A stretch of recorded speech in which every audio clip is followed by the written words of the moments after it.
NIRF objective है और NIRF impartial है। NIRF की ये असेसमेंट क्वालिटेटिव है।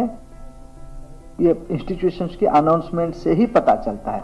Hi guys, Education Minister Dharmendra Pradhan ji has announced NIRF ranking on 18 July 2022.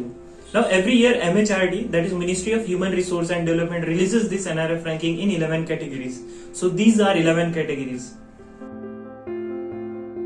In this video we are going to discuss which are the top institute to study architecture in India according to NIRF ranking.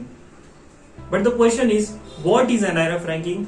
How to get admission into these colleges and what are the parameters considered while ranking this institute? NIRF is National Institute of Ranking Framework. It is the first ever effort made by the government to rank higher education institution in the country. Now in architecture, IIT Roorkee is in the top position. Last year also in 2021, it was in top position. NIT Calicut is in the second position. IIT Kharagpur is in the third position. SPA Delhi is in the fourth position. NIT Tiruchirappalli in the fifth position. IIEST Shibpur is in the sixth position. SPA Vijayawada is in the seventh position. VNIT Nagpur is in the eighth position. Jamia Millia Islamia Delhi on the ninth position and SPA Bhopal on the 10th position. Now let's talk about how you can get admission into these colleges. In all IITs, NITs and SPS, you can get admission through JEE Mains paper 2 exam based on your rank and score.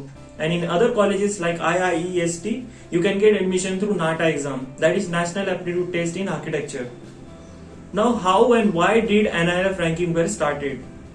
Before 2016, these rankings were published by private agency and it was found that only few institutes of India were in top 200 or 300 of global ranking. It was because these agencies' parameters were based on foreign college context. So in 2016, Indian government decided to publish their own ranking based on parameters which are more suitable to Indian context.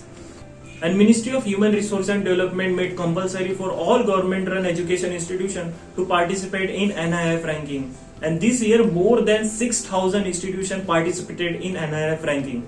Now these education institutes are assessed on 5 parameters. The first parameter is teaching, learning and resources. In this, student ratio were checked, how many students are doing doctoral degree, and it is also seen how financial resources are being used. Number 2 is research and professional practice. In this, it is seen how many research labs that institute has, how are the facilities and how many patents are there. Number 3 is graduation outcome. About university exam and number of PhD scholars studying in that institute, how many students are taking admission from other countries. Number 4 is research and inclusivity. In this, it is seen how many students are participating in research. And number 5 is peer perception, that is academics, peers and employers. That's it guys for today. If you have any query regarding counseling or admission, comment down below, we'll answer to your question. Thank you so much for watching. I will see you in the next one. Bye bye.